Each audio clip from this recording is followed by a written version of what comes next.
Здравейте! Честита Коледа на всички! Желая ви много здраве, щастие, късмет, много любов в семейството на всеки един, който ме гледа.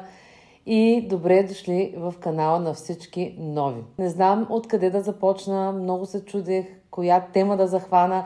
Идеята беше да стартираме с едно страхотно видео, което ще е свързано с новия член на нашето семейство, с моето раждане, с това какво се случи, как преживях всичко, което е позитивно около мен, но за съжаление се забавих доста време, защото бях в много дълъг болничен, в който всъщност продължавам да бъда, но вече съм в състояние, в което мога да седна и да заснема едно прекрасно видео преди приключването на годината. Преди обаче да започна, искам да кажа добре дошли на всички нови зрители, на всички, които ме гледат за пръв път. Казвам се Пламена Петрова и имам YouTube канал, в който има много различни теми.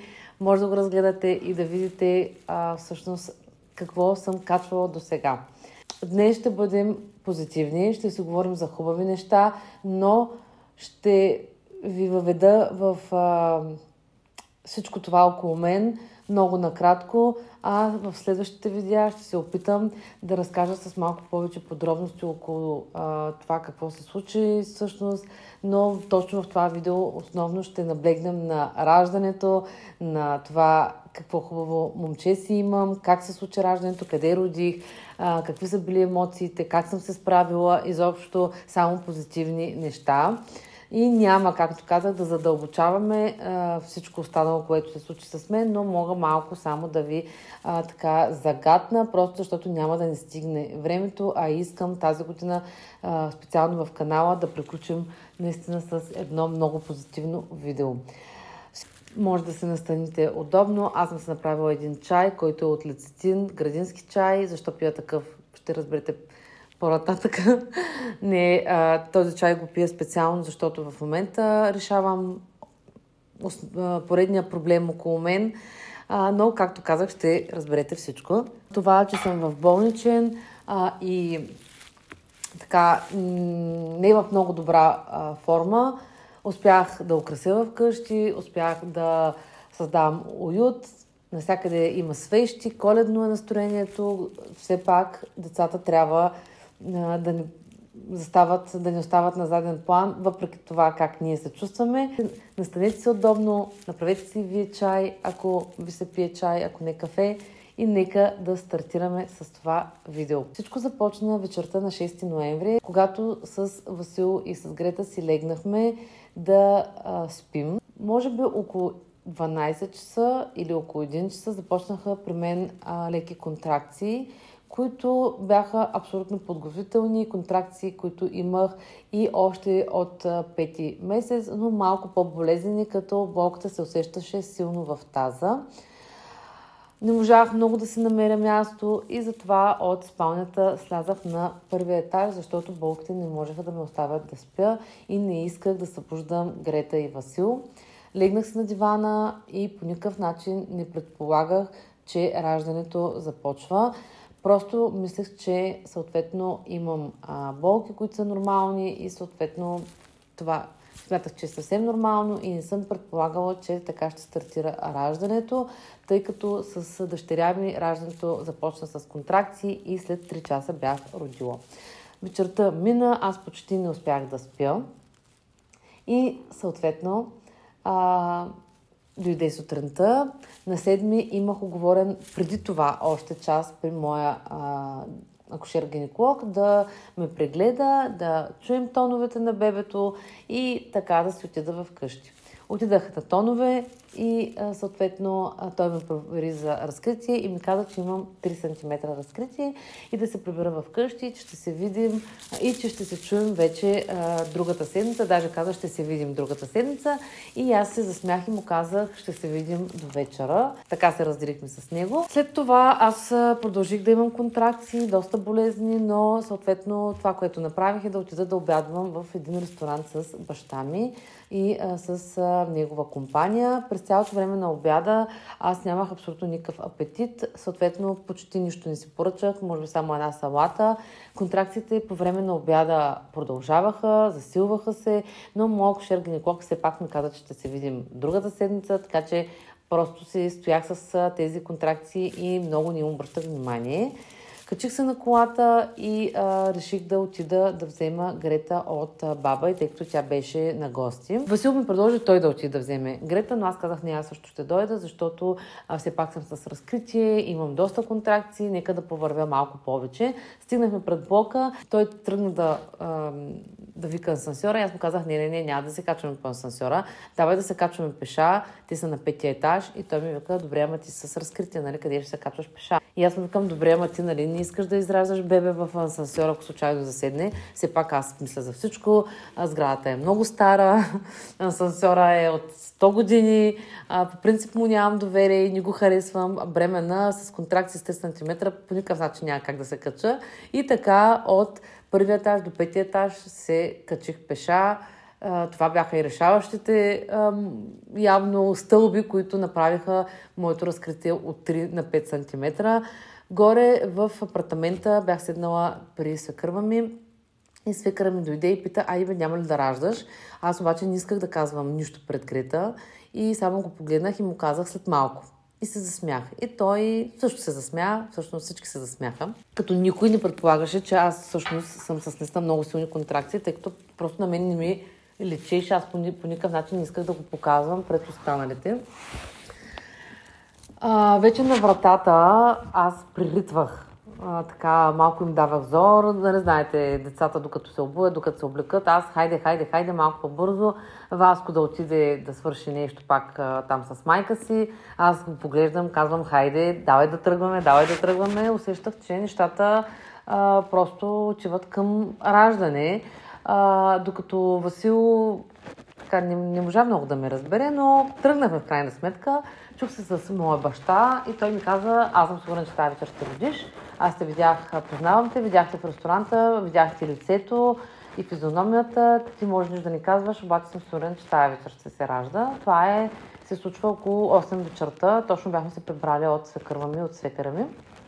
Седах на дивана и Васко беше купил сладолед и ми предложи. И аз викам, добре, дай да ядам един сладолед, така че цял ден не бях яла.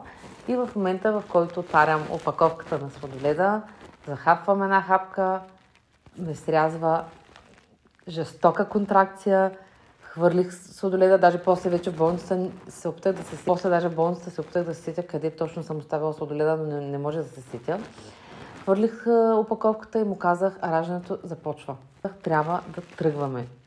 Само, че аз имах инструкции от самата акушерка, че когато започнат контракциите, трябва да й се обадя и съответно да стоя максимално дълго в къщи, защото няма смисъл да се ходи толкова рано. Жената чисто психологически понася много по-добре, когато се стои по-дълго време в къщи, максимално късно отиде в болницата и реално роди само в болницата. Но аз бях я предупредила, че Грета родих изключително бързо, че това е второ раждане, че аз най-вероятно няма да чакам в къщи, защото при мен нещата се случват наистина много бързо. Обадих и се и тя ми каза, тя ме посъветва да изпия един бускорезин и едно ношпа, да почакам и съответно, когато контракциите се засилят, да и се обадя отново.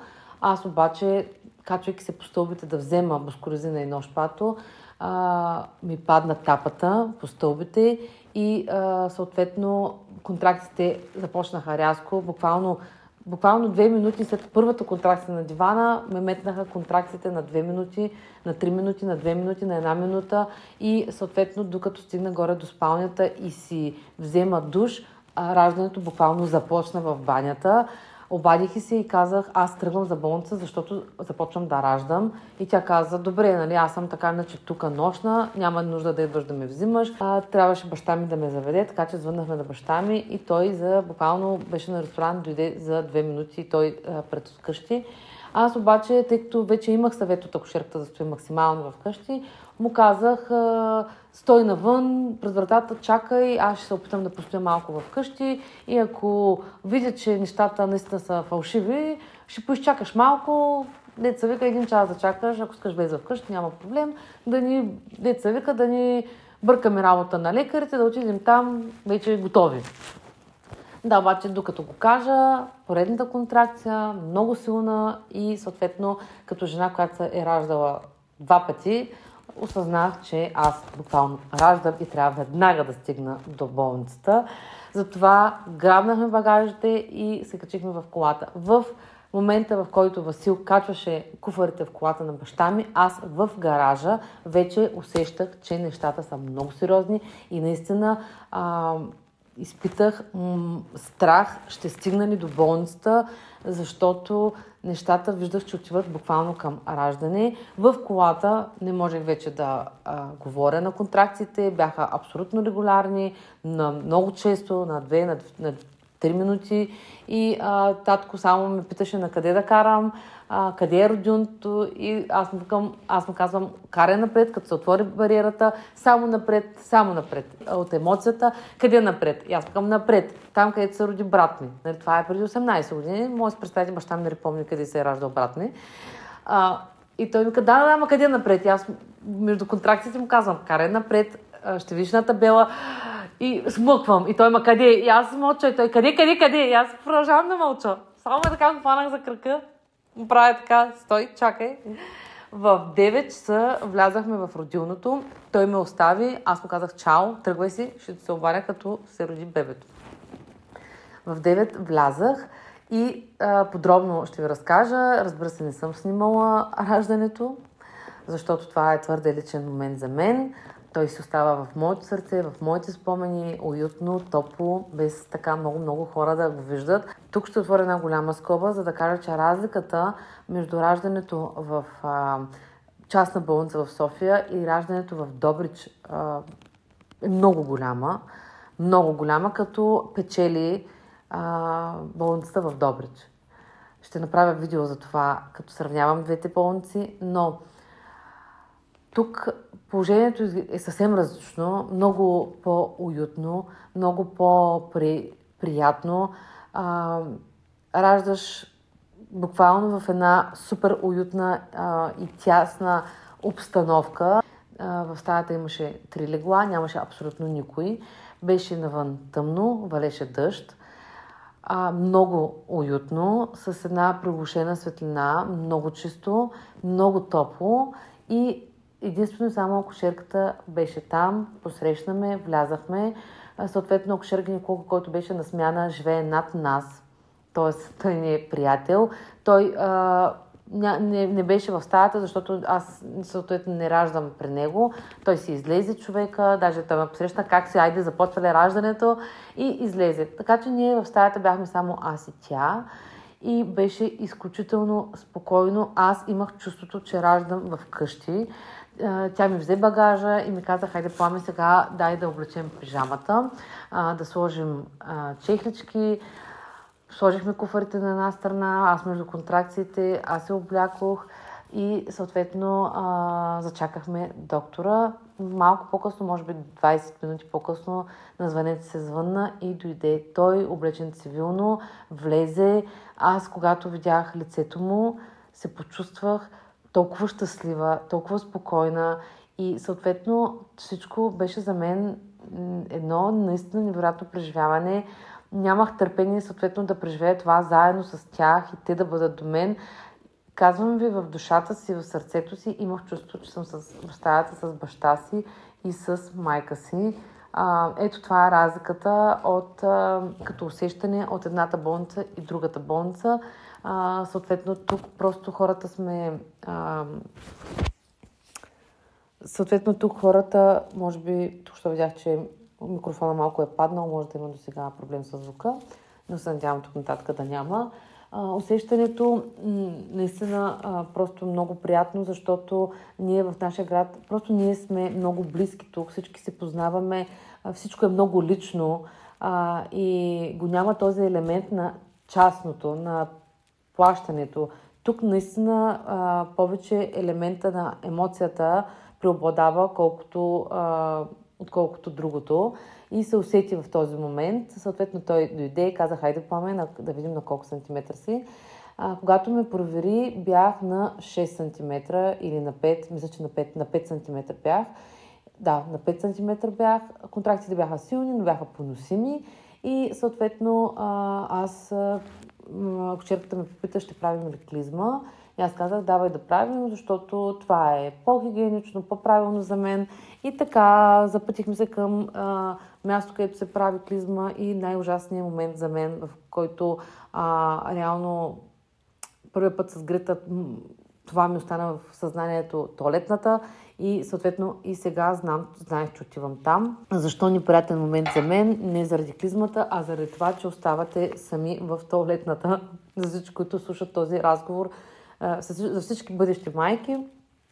Проблема не е в клизмата, проблема е в това за мен специално, че оставам сама. И първият път беше така, и сега втория път, защото след клизмата контракциите се засилват изключително много, а вие сте сам в тоалетната. Във вашето съзнание вие раждате всеки момент. Вие не сте доктор, не сте акушерка и съответно не знаете, че не се ражда. Просто е така в банята и нещата не се случват така, както си мислите, но точно в този момент вие сте сама, контракциите започват интензивно да се увеличават като болка и съответно отделно са ви направили тук що клизма и няма специалист около вас, защото трябва да сте сам в тоалетната. Та, както първи път, така и втория път, това беше ужасно за мен. Взех си топъл душ и бързо прибягах към стаята, където отваряйки вратата, видях акушерката и акушер-гинеколога да се стоят кротко и тихичко и да си говорят, седнали на там на тяхното бюро и ме чакат. Само аз и те двамата, никой друг. Навън вали дъжд, аз съм там, тишина, просто тишина за този момент. По-нататък нещата се променят. И така, дойде момента, в който моя доктор казва, време е да правим клизма. Значи до тук почти не съм викала, вече сме на там 6-7 см. Повикала съм си малко, но като сравним с софийското викане, когато раждах дъщеря ми, почти не съм викала. И съответно, какво се случва? Той казва, време е да пукаме михура, водите да изтекат. Нали? Абсолютно се повтаря всичко, както се повтаряше първото раждане. Абсолютно идентично. Предварително аз бях казала, че не искам, още на акушер-гинеколога си бях казала, че не искам оплойки, не искам окситоцин, нищо не искам. Така, идва момента, в който ще се пука водите и аз вече знам, че влизам в ада. Съжалявам, но това е истината. Трябва да ви го разкажа. Аз ви го разказах и първия път, след като родих Грета. Ако не сте гледали видеото с първото ми раждане, може да го гледате някъде горе, ще ви излезе. Та идва този момент с пукането на балона. Аз поемам дълбоко въздух. Доктора пука водите там. Да, водите започват неистовите болки с 7 см, после 8, после 9 и после 10. Така.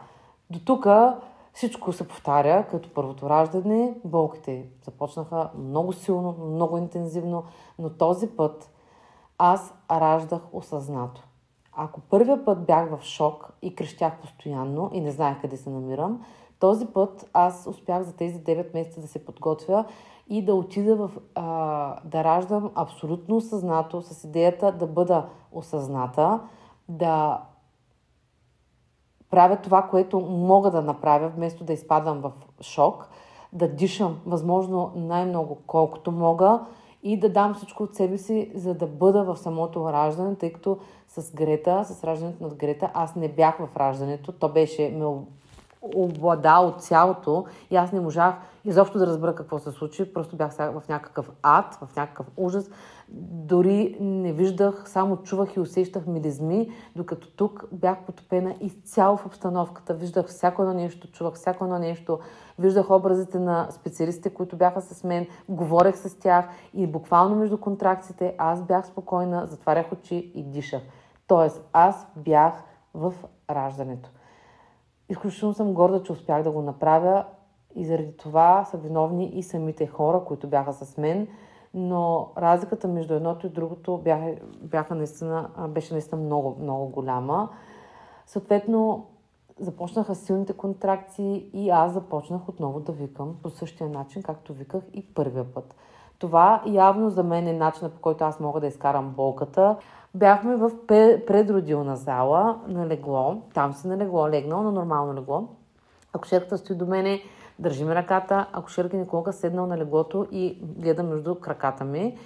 Съответно, там не е място за раждане, нали разбирате? Там няма как да родиш, защото просто не е място за раждане, седем да родите у вас на леглото. В един момент там свършва една невероятно зверска, гадна, ужасна контракция. Аз крещя, цялото отделение ме чува, но то няма никой, освен този гинеколог, този доктор, който ми е съсед и живее над нас. И аз в този момент само между контракциите им казах, моля ви се, кажете ми, че всяка контракция прави разкритие. И доктора тогава каза, какво да ти си на 10 см, в смисъл, ти си готова. Давай сега, пробно ще напънеш. Тук е разликата между раждането. Сега няма да правя разликите между София и Добрич, и частна и държавна, но само вметвам, че примерно в София нямаше такова пробно напъване. Мен това постоянно беше в главата, как те ще напъвам пробно, при положение, че аз като ще напъна и ще го родя. И съответно, какво ще правим? Обаче хората казват, напъвай пробно тук да видим. Накараха ме да си хвана краката, държат краката. Доктора, той даже не може да застане между краката ми, защото аз съм легнала на легло. Той просто е седнал така отстрани и така гледа, нали. Почват вече да викат, ставай. Обаче аз не мога да стана, защото аз усещам, че бебето вече тръгва. Той явно е тръгнало да излиза, защото аз започвам да усещам, нали, разкъсванията, опъванията. Гледа не усетих как излиза, докато тук при Крис усещах самото излизане на бебето, нали, болезнено така. И понеже усетих, нямаше как да стана. Каза, добре, тогава давай напъвай. Аз напънах и Крис се роди в 10:10. Съответно, час и 10 минути от влизането ми в болницата и до момента, в който се роди Крис. Трябва да ви кажа какво се случи около мен. Аз родих в леглото, не стигнах до родилна зала. И там плаценти, води, всичко, каквото се сещате, може да си представите какво се случи. Влязаха санитарките в този момент и само повтаряха, мале милото момиче, отцапало си пижамата, мале миличката, дайте сега да я преместим на другото легло, няма проблем, ние тук ще изчистим, не се притеснявайте. Съответно, бяха всички супер мили. Преместиха ме на другото легло на чистото, смениха ми пижамата с нова. Аз раждах с синя пижама с корона. Тук беше една коронка. Смениха ми пижамата с една розова. И хората почистиха там. То беше кошмар. Аз всичко видях, защото просто не родих на правилното място. Крис го изведаха, не ми го дадаха веднага, закараха го в стаята, измериха го и в момента, в който го видях, не можах да повярвам, защото видях Грета. Предполагам, че в някакъв етап от моите видеа в бъдеще ще видите сина ми, но аз родих близнаци с разлика от 5 години. Синът ми е копие на дъщеря ми, не само като в момента, в който се роди, а и в момента. Абсолютно копие на Грета, без абсолютно никаква разлика. Много е странно. През цялата бременност мечтаях за това. Представях си как раждам същото дете, което е взело чертите на баща си. И в момента, в който ми го подадаха, ми казаха, бебето е копия на баща си и го прегърнах. Просто го погледнах и не можах да повярвам. Върнах се 5 години назад и не можах да повярвам, че държа в себе си същото бебе, копие на голямата ми дъщеря. Това, което се случи по-натам е, че акушерката е направила снимки, покани Грета и Васил да влязат. Много държах те да влязат първи и ние да имаме този интимен момент. Ще ви покажа сега снимка, за да може в този интимен момент аз да мога, вместо да съм в емоция с другите хора, баби, нали, които дойдат, аз да мога да обърна изцяло внимание на Грета. Това, което направих е да подам бебето на акушерката и да не го държа в себе си. Това го направих с цел дъщеря ми, когато влезе, да не види, че аз държа бебето все още, да приеме нещата малко по-леко. Съответно, те влязаха, аз бях сама на леглото, акушерката беше до мен, държейки бебето, държейки Крис. И след това тя ми го подаде и аз отидах в отделението да раждам с подарък за Грета, с голяма турбичка вътре пълна вътре с 2 подаръка, които тя беше си харесала преди време. Аз не ги купих нещата. Съответно, акушерката подаде турбичката на Грета и каза: Крис дойде на този свят с подарък за теб, защото знае, че ти си най-добрата кака. Тя буквално и се напълниха очите със сълзи, беше супер щастлива. Не можа да повярва, че Крис й е донесъл подаръци. Пита: мама, той наистина през цялото време ме е чувал. И аз казах: да, той през цялото време те е чувал. И тя съответно забрави за бебето, забрави за мен, забрави за баща си. Само ме погледна, видя боката в ръката и ме попита дали ме боли. И аз казах: не, мамо, не ме боли, всичко е наред. И започна да се отваря подаръци, супер щастлива. И съответно аз си отдъхнах и казах, че могат да поканят и вече голямото ми семейство. В стаята влезе сестра ми, брат ми, който се върна от Барселона, баща ми и приятелката му, майката и бащата на Васко, като баща ми връхлетя в стаята с бутилка шампанско, с чаши, раздаде на всички, започна да отваря бутилката, сестра ми захвърли на врата на доктора, разцелува го. Нали знаете, ние сме една голяма италианска топла фамилия, разцелуваха доктора и доктора си замина, ние останем само с акушерката и ние в стаята. Всички много се радваха и в крайна сметка напуснаха след това стаята. След това ме преместиха горе в самата стая, където бях в една частна стая, VIP стая, как се води, която разликата между другите стаи е, че просто има 2 легла вместо 3 и телевизора не се пуска с жетони, не се пуска с дистанционно. Като цяло нищо особено не беше стаята, но това нямаше никакво значение. Сега ще ви пусна едно видео, моменти заснети буквално след като се качих в стаята. Снощи се роди Крис Петров. 4 кг и 40 грама. Роди се за 1 час. Не успях да стигна до родилна зала. Родил го в предродилна. Крис се роди без епизотомия, без опойка. Напълно естествено, бързо и много болезнено. Ще се включа, разбира се, ще ви разкажа за това преживяване, което имах. На този етап съм щастлива. Знам... Това, което знам в момента е, че Крис е за включен на системи, защото има паднала кръвна захар. Той е доста голям, което е до някаква степен нормално да се случи след раждане. Красив е, прилича много на Грета. Аз, разбира се, съм си сложила един надпис Happy Birthday. Подредила съм се абсолютно всичко. Най-вероятно няма да мога да го взема, защото, както ви казах, разбрах, че е включен на системи. Така че няма и да легна да спя. Няма да легна да спя, това е ясно. Това, което ще направя, днес в 10 часа има обучение на моя екип. Обаче няма как аз да го води, затова една друга треньорка ще го води, но аз ще вляза. Взела съм си компютъра и ще успея да вляза в обучението, защото после трябва аз да мога от обучение да го предам на останалите ми треньори, които няма да влязат пък днес. 4 кг бебе изглежда много голямо. Ще направя специално видео, емоциите, които изпитвам и с моите огромни благодарности към екипа, който се погрижи.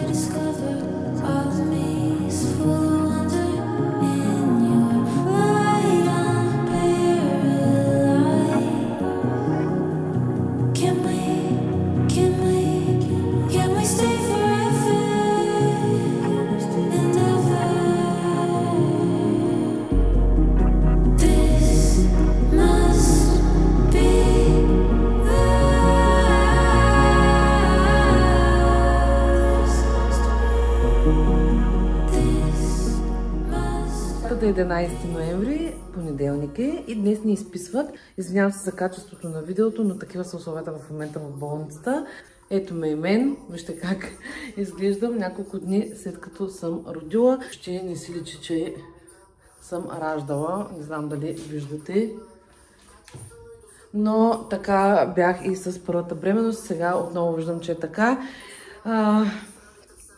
Искам да ви кажа, че тренировките и всичко, което и начинът, по който живея, оказаха изключително важен момент, когато дойде и същинското раждане, всъщност напъна, който трябва да направиш за да се роди бебето. Аз родих Крис с един такъв. Знаех, че мога да го направя, защото и Грета я родих с два. Това беше и причината да не стигна до родилното. Т.е. там, където се ражда, бях в предродилна зала, но това ще е тема, която ще коментираме и ще говорим за нея в едно друго време. Сега не съм снимала много лични неща от този момент, защото са много лични, исках да си ги преживея и най-вече исках тези 3 дни да бъдат само за мен и за Крис, за да мога да се го опозная, за да мога да му дам тези 3 дни изцяло моето внимание и за да мога да се прибера вкъщи с едно познато от мен вече дете, а не дете, което тепърва ще се запознавам с него. Стегнете багажа, аз ще се гримирам малко, сложих си едни пачове, сега ще си сложа една маска, ще бъде така сплетена, колкото можах се сплетох. Всичко е подготвено и ще прибираме. Вкъщи няма да има посрещане, но тук в болницата ще има изпращане с хората, които Васил е преценил да покани. Сега ви оставям. В много добро настроение съм. Да, 3 дни. Разбира се, 3 дни не можах много да спя. Както казах, опознахме се с Крис. Аз имах много важната задача от адаптираното мляко да мина на кърма, първо през месено, после само през кърма, да минем през момента, в който той не му стига, аз имам трудност с гърдите. Всичко това, което е, може би, най-трудният момент и период за жената, която жена е кърмила, знае, че е много труден момента с адаптацията на гърдите, болките, бучките, помпите. Да, но ние не се отказваме и смело напред. Не мога да го намаля този телевизор, не знам, нещо не работи дистанционното. Не знам докъде бях стигнала, защото влязаха и докторите. Да, мисля, че говорих за тези процеси, в които е трудно, когато се започне да се кърми. Има болки, вчера даже малко ме втрисаше. Да, такива неща, които са нормални. Прибирам се вкъщи, няма да има, както казах, там хора, които да ни посрещнат, но пък тук навън ще има. Разбира се, ще ви държа в течение. Пак казвам, не съм снимала чак толкова много малки кадри, просто за да усетите тази емоция. Но с няколко думи аз се чувствам добре, много съм щастлива и започва един нов етап от моя живот, който чаках с нетърпение. И от тази прекрасна история на 7 ноември в 22:10 се роди Крис Петров, 4 кг и 40 грама, 53 см. Както казах, копия на баща си и на сестра си. Разбира се, нищо не е взел от мен на външен вид, но това беше и целта. Шугувахме с доктора и аз му казах, вадиш бебето, ако не прилича на мен, го връщаш, така че бебето не е върнато, значи е изпълнена задачата такава, каквато трябваше да бъде. Аз бях изключително щастлива. Разбира се, станах на крака, само 2 шева вътрешни, без проблеми, без никакви болки и така нататък. Но, за съжаление, 10 дена по-късно започна за мен ужаса. Като много държа да кажа, че това, което се случи, не е следствие на раждането и не е усложнение от раждането, а е усложнение от бременността и не зависеше от абсолютно никой. Просто ми се е случило и е нямало никакъв начин да предотвратя това, но както казах, ще говорим малко в други видеа за тази тема, тъй като ще стане твърде дълго. Прибрахме се вкъщи и сега ви пускам кадри малко от вкъщи. Вече сме от дома, искам да ви покажа Васко какво красиво нещо подготвил за мен. Това тук са всички цветя. Имам картички, имам от него картичка, имам пожелания и направила. Това е един от декорите на Арчела, но заедно с Грети са подготвили декора. Изключително. Аз просто не знам, просто когато влязах и много се развълнувах. Нямахме посрещане вкъщи. Но, да, споменах, че нямаме посрещане вкъщи, но пък имах в болницата.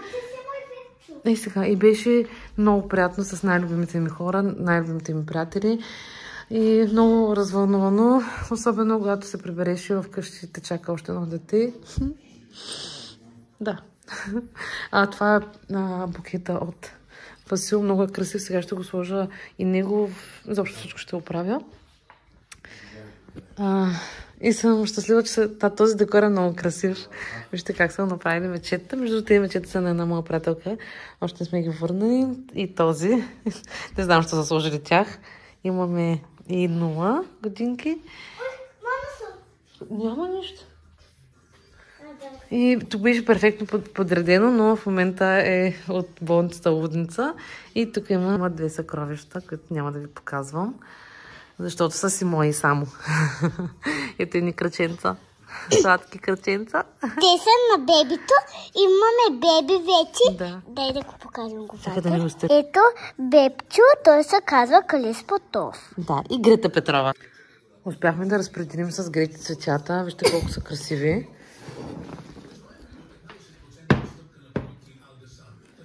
И се опитвам да вляза в час с всичко това, което виждате.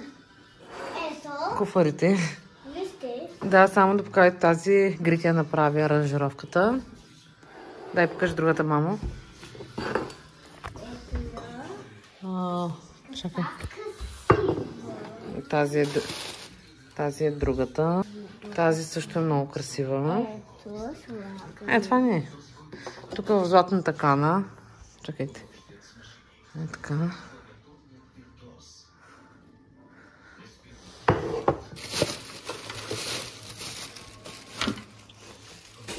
Ето е тази златната кана. После ще ви ги покажа къде съм ги наредила. Може би утре. Тази.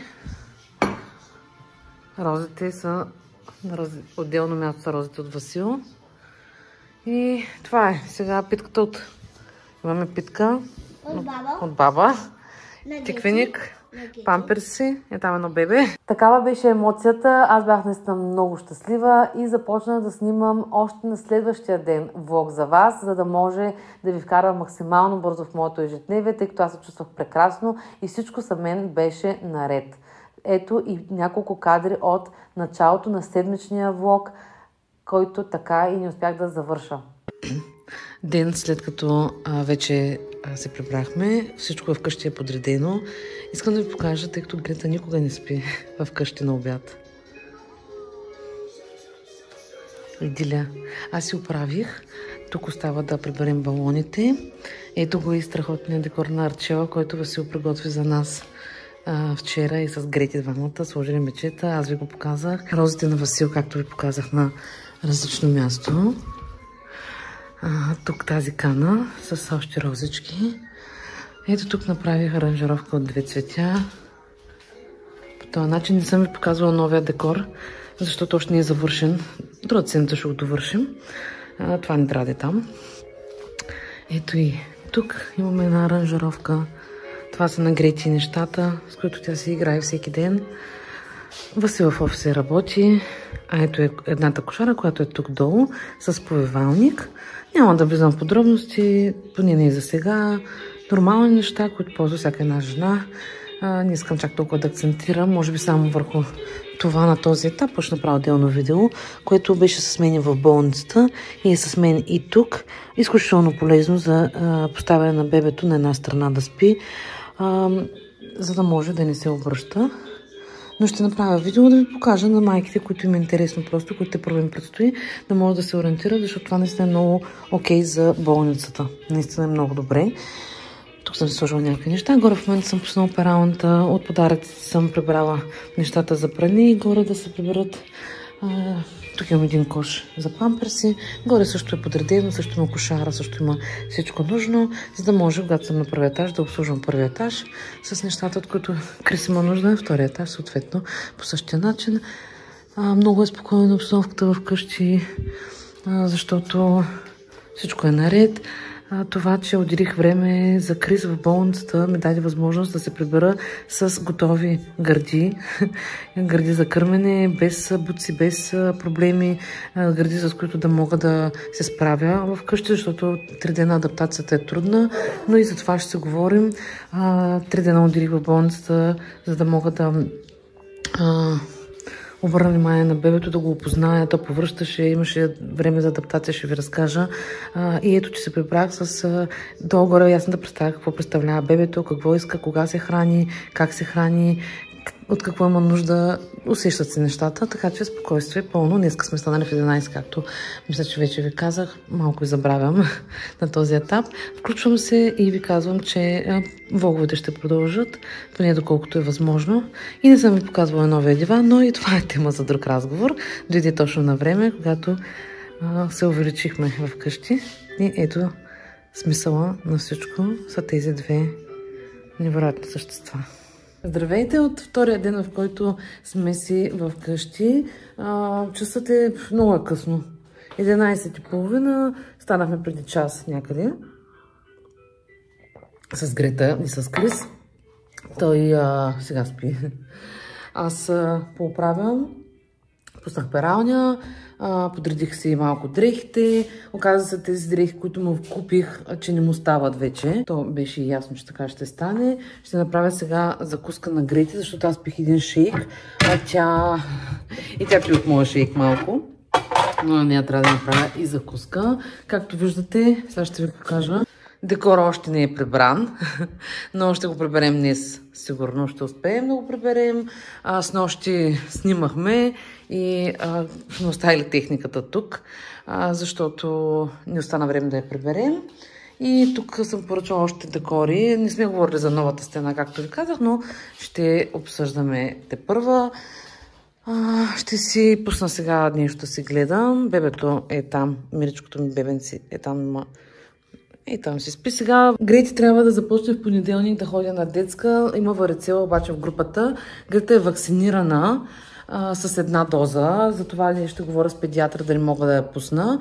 Евентуално дали ще се зарази. Мисля, че с 1 доза няма да се зарази. Аз преди да родя си направих антитела. И тя има много високи антитела на варицела, така че предполагам, че няма да се зарази.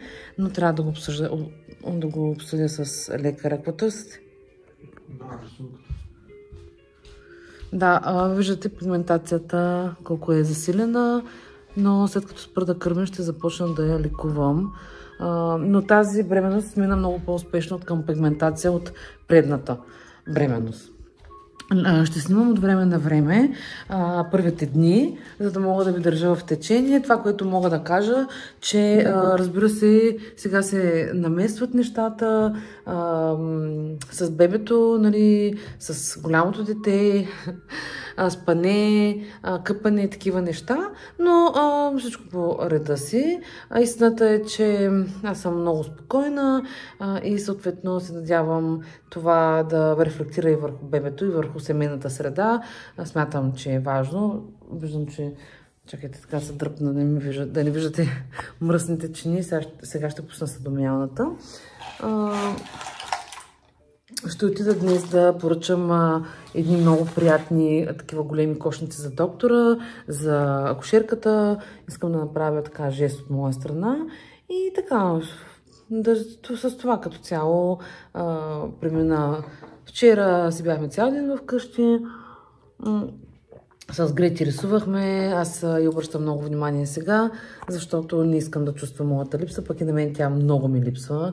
Ние сме изключително близки и просто страшно много ми липсва. Добро утро от 14 ноември. Колко дни? 7 дни след като родих.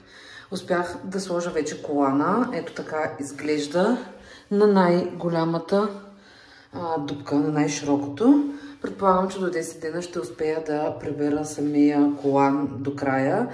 Съжалявам, че ме виждате пустин, но снимам истината такава каквато е. Знаете, че бях с огромен корем. Та, ето как изглеждам. Правихме 1 седмица от дома с бебе. Ние вижте какво правим с Грети. Ние се забавляваме, докато малкото бебе спи и бързаме да... И се казва Крис. Да, Крис докато спи, бързаме да сме заедно, защото знаете, че ние прекарваме доста време заедно. Сега покрай бебето малко ни е трудно, но това ще се промени. Кой бутна вас? Аз без да исках. Не знаеш. Да, може да се каже, че вече се наместваме от към... Знаете, първите седмици с бебе малко такова едно не се знае. Аз се чувствам добре, въпреки че по-бавно се възстановявам от първия път. Имам си проблеми, болки и такива неща. Но се надявам скоро да отшумят и да се върна отново това, което бях. За съня няма да го коментираме, колко много липсва. Но всичко минава. Разликата от първия път и сега е, че първия път се струва вечно. Сега знаеш, че просто е период, който ще мине и повече няма да се случи и трябва да му се насладиш. Гледам тук лицето. Изключително чисто лице. Нямам никъде... Просто е супер гладко. Пигментацията е с много умерен тен. Много съм доволна какво се случва след раждането с моята кожа. Разбира се, че след като спра да кърмя, защото кърмя, ще посетя дерматолог, за да може да хидратирам в дълбочина самата кожа. Имаме много неща, за които да си говорим, но нека първо да навляза. Съжалявам там, че ми виждате кърпите, но нека първо да вляза в час напълно и да се върна отново в YouTube пространството, колкото е възможно на този етап. Но аз продължавам да работя, така че ще ме виждате. Но първо важното е да оправим децата, тя да се отиде на детска, Крис вече да се свикне вкъщи. И аз да свикна с две деца, защото не е толкова лесно. За това трябва време. Защо прекъснах снимането на влога и не можах да успея да го докарам до края? Няколко дни, 10 дни след раждането, започнах да усещам силна болка в корема и не можех да разбера какво се случва с мен. Мислех, че това е от матката, тъй като болката се беше разпръсната, не беше локализирана на определено място и мислех, че е съвсем нормално, тъй като все пак матката се прибира. В рамките на 5 дни не приех това на сериозно, защото смятах, че е нормално, както казах, не съм се консултирала с лекар, но тъй като изтичането на лохиите намаля, аз реших да се консултирам с моя акушер-гинеколог и му се обадих в момента, в който той ми вдигна телефона и ме чу какво му казвам. Ми каза: Пламе, това не е проблем с матката, трябва да отидеш при хирург. Съответно, още на следващия ден сутринта аз посетих хирург, който ми каза, че буквално до час трябва да бъда оперирана, защото се е отворила, следствие, както казах, на бременността и на големия плод, се е отворила херния, която, за съжаление, не може да чака, тъй като аз вече имам болки в корема. И така започна дългия ужас за мен. Още в рамките на 1 час се прибрах, оправих багажа. Аз заедно с Васил и бебето влязахме в болницата. Аз им казах, че трябва да вляза с бебето, защото искам да си го кърмя, искам да е с мен да го кърмя. Благодаря на докторите, че се съгласиха и съответно дъщеря ми остана при баба си, а ние тримата влязахме в болницата в рамките на час, а следващия 1 час вече бях оперирана.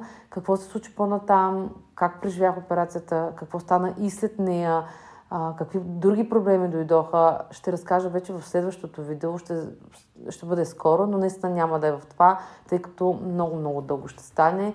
На този етап не съм възстановена.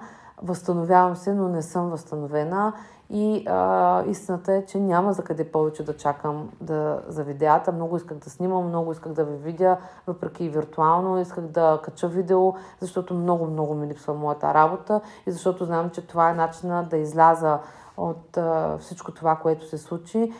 Това, което мога да споделя на този етап е, че красивото, успешно, прекрасно раждане беше замъглено от много неприятни емоции, много сълзи, И сълзи провокирани от това, че аз не бях способна да гледам пълноценно Крис.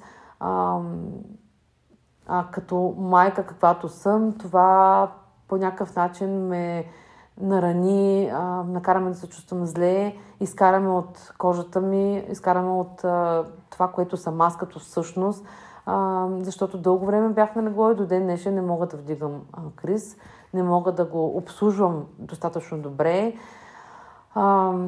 Съответно, дъщеря ми тя, нали, така все пак пострада, но имам предвид емоционално. Всички изпаднахме в много неприятна ситуация.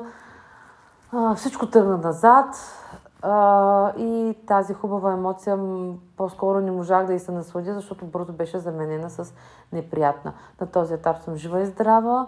Радвам се на прекрасния си син, на дъщеря си, на мъжа си и се надявам, че ще продължавам да снимам и работа ще е нещо, което ще ме изкара много бързо от този труден, здравословен и неприятен момент за мен.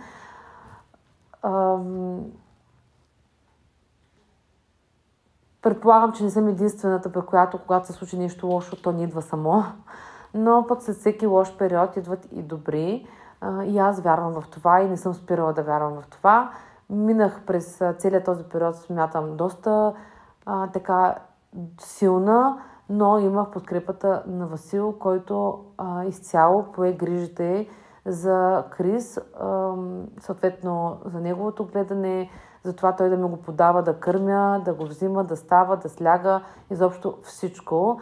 Пое грижите за Грета, пое грижите и за готвенето. Пак казвам, след оперативно аз не можех да го правя и до ден днешен ми е много трудно да го правя. Така, това, което мога със сигурност да кажа, че той изкара почти вече 2 месеца сериозно бащинство, напълно като майчинство. Не съм се съмнявала в това, не съм се съмнявала в неговата помощ, в неговата любов и сега ще кача снимка от деня, в който ни изписаха от операцията, там където ви казах, че съм влязла по спешност. Денят е 23 ноември, неговия рожден ден, който ние посрещнахме в болницата и се почерпихме без майтап с една супа, която ни донесаха, държавна супа, болнична. Не съм вярвала, че ще ядем болнична супа на рождения му ден, но искам да ви кажа, че това може би беше най-романтичният ден, най-скъпия ден и най-интимният ден, който можехме ние да преживеем, тъй като не беше лесно, но в такива моменти се разбира какъв човек имаш до себе си. Аз не го разбирам сега. Имала съм и други трудни моменти в живота си, в които съм била подкрепена от него на 100%. Така че с това видео искам да му благодаря, да му кажа колко много го обичам. Да кажа на всички вас, които ме подкрепихте, на всички мои клиенти, на всички мои колеги за търпението, за уважението, за картичките, които ми изпратихте, за цветята, които ми изпратихте, за подаръците, които ми изпратихте, за цялата подкрепа и любов, която получих от всички вас. С това видео искам да благодаря на семейството на Васил, на баща ми, на хората, които са около него, на сестра ми, на брат ми, на приятелите ми, на всички. Благодаря за помощта, за съдействието, за всяка една грижа, която проявихте към мен, на всички хора, които до тогава не бяха толкова близки с мен, но в болницата, втория случай, когато ме оперираха, бяха до мен, дойдоха, помогнаха ми. С това, което се случи, разбрах едно нещо и то е, че има изключително добри хора. Аз не спирам да мисля за тях, не спирам да мисля за това, което се случи. Такива неща ни приземяват, приземиха и мен. Аз смятам, че съм много добър човек, въпреки че възпитавам дъщеря си да не се хвали сама.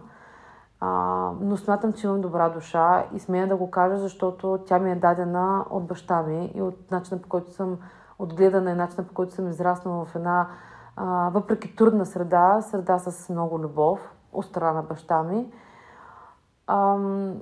Разбрах, че има много добри хора, а аз бях загубила надежда в тях. И въпреки, че се смятам за добър човек, последните години лично аз се отчуждих от много хора. Не заради самите хора, а защото наистина бях загубила вяра в доброто. Не за друго, приключвам всяко едно мое видео с останете и бъдете добри. Но това, което се случи, ми показа и докара в живота ми много хора, които направиха добро и аз съм им изключително благодарна. И ако това видео се гледа от хора, които бяха с мен, благодаря ви сърдечно. Благодаря сърдечно на моя акушер-гинеколог, доктор Хаджиларски. Благодаря на Мариана Драгнева, жената, която остана до края с мен и мина през мен и беше с мен през цялото време, беше до мъжът ми, до синът ми, помагаше с храненето, докато мен ме оперираха. Благодаря на всички специалисти както в акушер-гинекологията в Добрич, така и в хирургия. Благодарна съм на всеки един човек, когото срещнах през последните 2 месеца. Обичам всеки един от вас, вие оставате в моята душа. И с това искам да приключа днешното видео. Имам много какво да ви кажа, имам много теми, за които искам да се говорим, но с това ще приключа. И ще ви дам надежда. Добри хора има. Надявам се да ги срещате без лоши поводи и да не ви се налага да ги срещате в ситуации, в които впаднах аз. Вярвайте, бъдете и вие добри. Пожелавам ви весело посещане на новата година. Нека тя ви донесе здраве, здраве, здраве. Обичайте се, подкрепайте се, отваряйте се повече за хората. Не търсете да ви се върне, когато давате. И ви благодаря за подкрепата през годините, в които бяхме заедно. Ще се видим през новата година. Бъдете добри!